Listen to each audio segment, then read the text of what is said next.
কলরবের শুরুর দিকের অন্যতম মুখ ছিলেন আবু সুফিয়ান। কণ্ঠে ছিল প্রতিবাদ, গান আর নৈতিকতার শক্তি। অসংখ্য ভক্তের প্রেরণার নাম ছিলেন তিনি। কিন্তু ২০১৭ সালে সবকিছু বদলে গেল। কেন বহিষ্কার করা হলো তাকে, আর বদরুজ্জামানদের ভূমিকা কী ছিল এই ঘটনার পেছনে? চলুন ফিরে যাই সেই বিতর্কিত ঘটনা প্রবাহে।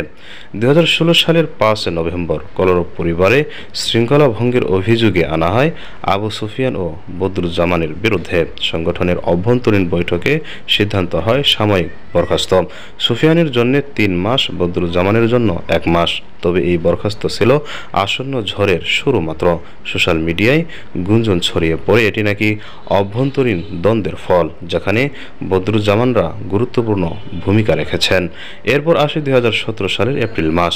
৬ এপ্রিল অনুষ্ঠিত হয় কলরবের আরেকটি গুরুত্বপূর্ণ বৈঠক, যেখানে নেওয়া হয় আরও কড়া সিদ্ধান্ত। আবু সুফিয়ানকে স্থায়ীভাবে বহিষ্কার করা হয়। সংগঠনের তালিকা থেকে মুছে ফেলা হয় তার নাম। কিন্তু সমর্থকেরা চুপ থাকেননি।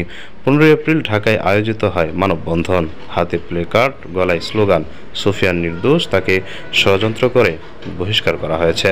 বদরুজ্জামানদের এই তথাকথিত ষড়যন্ত্রের অভিযোগ যদিও আনুষ্ঠানিকভাবে প্রমাণিত হয়নি, তবে কলরবের ভক্তমহলে এটি আজও আলোচনার অন্যতম বিষয়। আবু সুফিয়ান চলে গেছেন নিজের পথে, কলরবও চলছে তাদের পথে, কিন্তু এই বিচ্ছেদ থাকলো ইতিহাসের পাতায় চিরকালীন বিতর্ক হয়ে।